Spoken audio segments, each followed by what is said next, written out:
Port de 5 de Golf 02. Au programme de la journée pour les 6 gendarmes, entraînement de plongée, bateau et hélicoptère.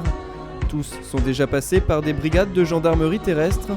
Si c'est la passion pour la mer qui les a amenés dans les Côtes d'Armor, le travail de gendarme, lui, reste identique. C'est la prolongation des enquêtes judiciaires qui se font à terre dans le milieu subaquatique. Donc en fait, tout ce qui se fait sur terre, nous on le fait sous l'eau. Ce matin, comme chaque semaine, les brigades nautiques de la région se réunissent pour un entraînement de plongée. Après un échauffement au large, tous se préparent pour un exercice de simulation. L'arme d'un crime a été jetée dans le port, leur mission, la retrouver et baliser le terrain. Une fois que la première partie de la recherche aura été effectuée et que l'arme aura été localisée, une deuxième équipe interviendra pour justement faire tout ce qu'il y a à faire sur le lieu où a été découverte l'arme. C'est-à-dire des photos, des prises de vue vidéo, la récupération de l'arme. Dans une eau trouble à 7 degrés, les plongeurs ratissent le fond en ligne pour ne rien manquer. En dehors de jouer les experts sous l'eau, les gendarmes travaillent aussi sur l'eau. Ils veillent au respect de la réglementation en mer. L'été, les plaisanciers sont principalement visés. L'hiver, place au contrôle de la pêche à la coquille Saint-Jacques. Un règlement très strict est défini par les affaires maritimes. La brigade nautique, elle, doit le faire appliquer. Ils ont 45 minutes pour pêcher.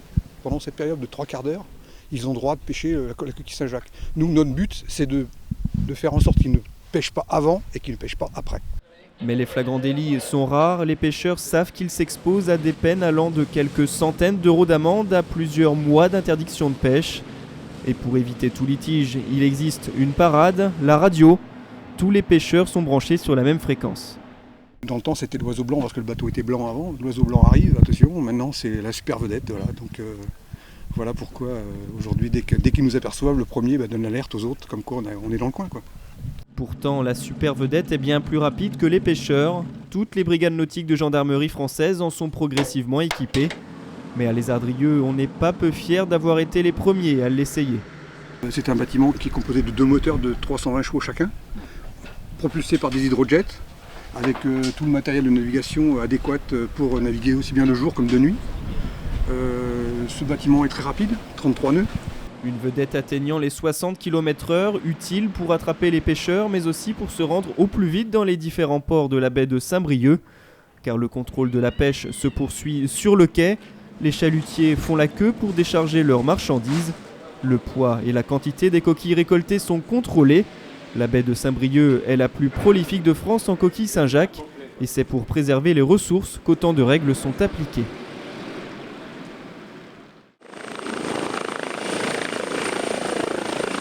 Quand elle le souhaite, la brigade de gendarmerie nautique peut aussi mettre à sa disposition les gros moyens. Aujourd'hui, l'hélicoptère de la gendarmerie dernière génération vient de Rennes, à 130 km d'ici. Son secret, une caméra thermique à 1 million d'euros permettant de repérer les pêcheurs à plus de 10 km. C'est parti pour survoler les 3/4 d'heure de pêche du matin. Dans la cabine, les gendarmes notent les immatriculations des chalutiers en infraction. Mais le pêcheur tricheur est rare, alors on s'autorise quelquefois à admirer le paysage.